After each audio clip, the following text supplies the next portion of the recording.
Red card எதனால கொடுத்தாங்க? இந்த வயலன்ஸ் வந்து தடுக்கணும்னா உள்ள பிக் பாஸ்குள்ளேயே இதை தடுத்துருக்கலாமே. எல்லாத்தையுமே இங்க கட் பண்ணாமையா போட்டுட்டு இருக்காங்க. பிக் பாஸ் சீசன் 9 போட்டியாளராக இருந்தவங்க தான் நந்தினி.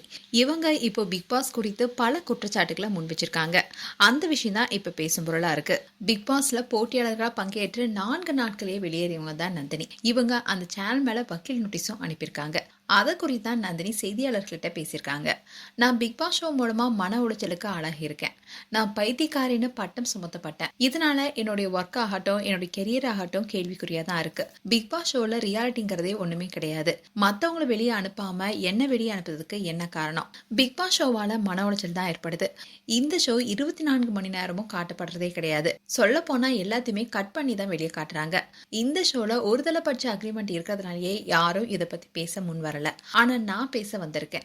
பிக் பாஸ் ஷோல இருந்து நான் வெளியே வந்ததுக்கு அப்புறமா தனக்கு எந்தவித மெடிக்கல் உதவியும் பொருளாதாரத்துக்கான ஏற்பாடு செய்யல. பிக் பாஸ் ஷோல போட்டியாளர்களுக்கு சாப்பாடு போடாம மன உளைச்சலுக்கு ஆளாக்குறாங்க. கமருதீன் பார்வதி ரெட் கார்டு வாங்குறதுக்கு முன்னாடியே தடுத்திருக்கலாம். பிக் பாஸ் ஷோவால பார்வதி கமருதீனுடைய வாழ்க்கை வீணா போயிருக்கு. பார்வதி இல்லைனா இந்த ஷோ இவ்வளவு தூரம் நடந்திருக்காது. பிக் பாஸ்ல தனக்கு நடந்த அநியாயத்துக்கு விளக்கம் கேட்டு வக்கீல் மூலமா தனியார் தொலைக்காட்சிக்கு நோட்டீஸ் அனுப்பியிருக்கேன். ஆனா பதில் கடிதம் இது வரைக்கும் வரல. அதே மாதிரி விஜய் சேதுபதி போட்டியாளரை ஒரு போட்டியாளராகவே பாக்குறது இல்ல. ஒரு விஷயத்த சொல்ல வரும்போது அவமதிப்பு செய்யறாரு. கமல்ஹாசன் இருந்த வரைக்கும் நல்லபடியா இருந்துச்சு. விஜய் சேதுபதி வந்ததுக்கு அப்புறமா நல்ல முறையா இல்லைன்னு நந்தினி பேசியிருக்காங்க. இப்படி நந்தினி பிக் பாஸ் குறித்து பல குற்றச்சாட்டுகளை முன் வச்சிருக்காங்க. மேலும் பிக் பாஸ் குறித்து உங்களுடைய கருத்துக்களை கமெண்ட் செக்ஷன் சொல்லுங்க. இது போன்ற வீடியோஸை பார்க்க நியூஸ் தமிழ் கிட்ஸ் சேனலை சப்ஸ்கிரைப் பண்ணுங்க. மறக்காம நோட்டிஃபிகேஷன் பட்டனை கிளிக் பண்ணுங்க.